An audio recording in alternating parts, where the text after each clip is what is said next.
मन में जीते जीत, मन में हारे हार, जो हारे बिन लढे उस पे है धिक्कार.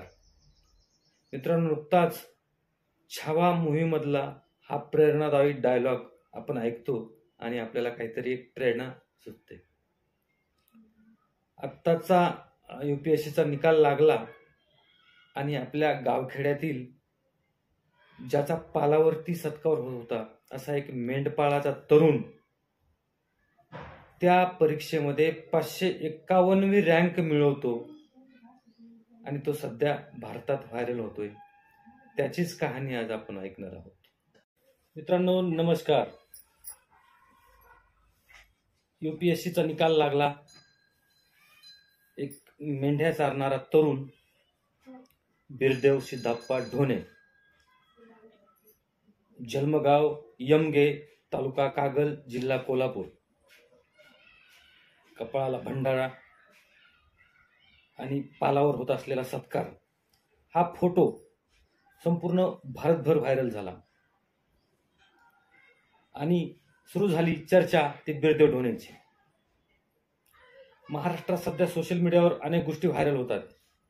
चांगड्या बोले कुहू, भोंगड्या बोले भो, रस प्यायला इनामाय, ह्या गोष्टी व्हायरल होत असतानाच अचानक UPSCचा निकाल लागतो आणि मेंढपाळाचा तरुण भाई भंडारा ओढलेला, त्याचा त्या पालावर होत असलेला सत्कार आणि एकंदरीत महाराष्ट्रातलं शैक्षणिक वातावरणच बदलून गेलं.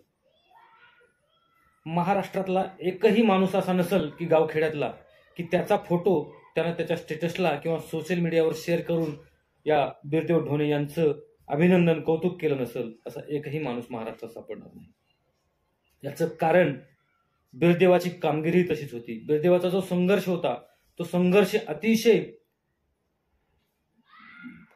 शहारे आणणारा त्यांचा संघर्ष होता.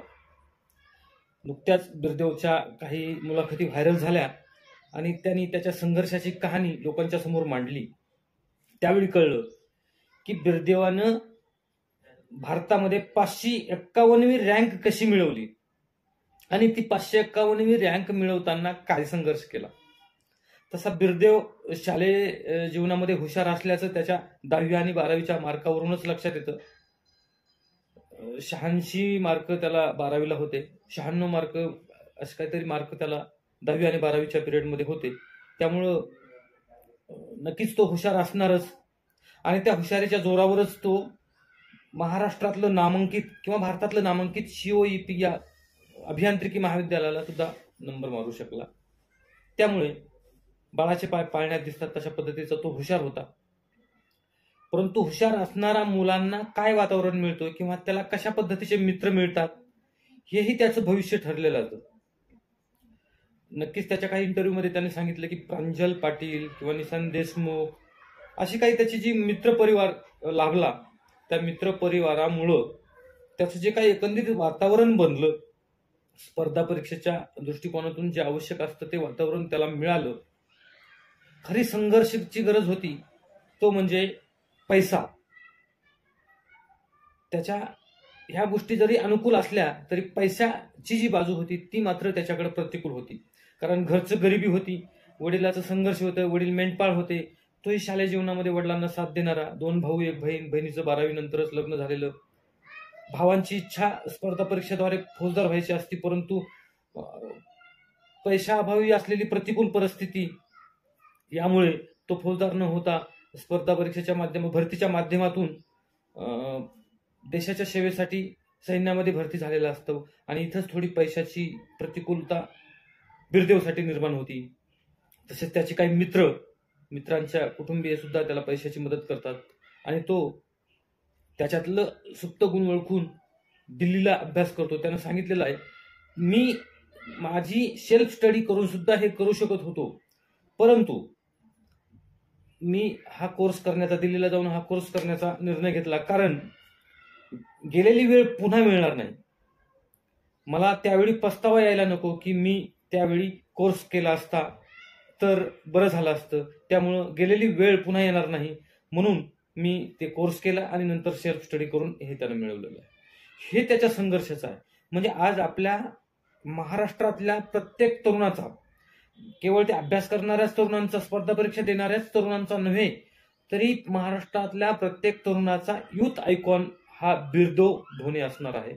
कारण त्याची जी संघर्षाची कहाणी आहे तीच मुळात प्रत्येकाला अंगावर शहारे आणणारी तर आहेच आहे, प्रत्येकाला प्रेरणा देणारी स्टोरी त्याची आहे. त्याच्यामुळं खरं तर आता बिरदेव गरिबीतून पुढे आलेला आहे, मातीशी नाळ जोडणार आहे. निकाल लागलेला असताना तो कर्नाटकामध्ये वडील आजारी आहेत म्हणून वडिलाचा जो व्यवसाय आहे मेंढपाळाचा, तो मेंढपाळाचं काम करत होता. ते करत असतानाच मित्राचा, देशमुख नावाच्या मित्राचा किंवा प्रांजल पाटलांचा त्यांना फोन आला 2:30 वाजता की निकाल लागलाय बिरदेव आणि 251वी रँक तू मिळवलेली आहेस. हे सगळं त्याला त्याचं काम करत असताना समजलेलं आहे.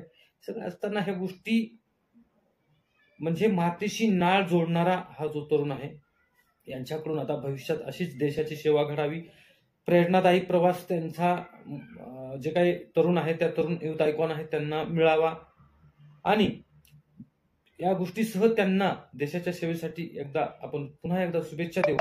त्यांच्या हातून देशाची सेवा घडू, त्यांच्या जे काही मातीशी जोडलेल्या लोकांची सेवा घडू, अशाच आपण या ठिकाणी शुभेच्छा देऊ आणि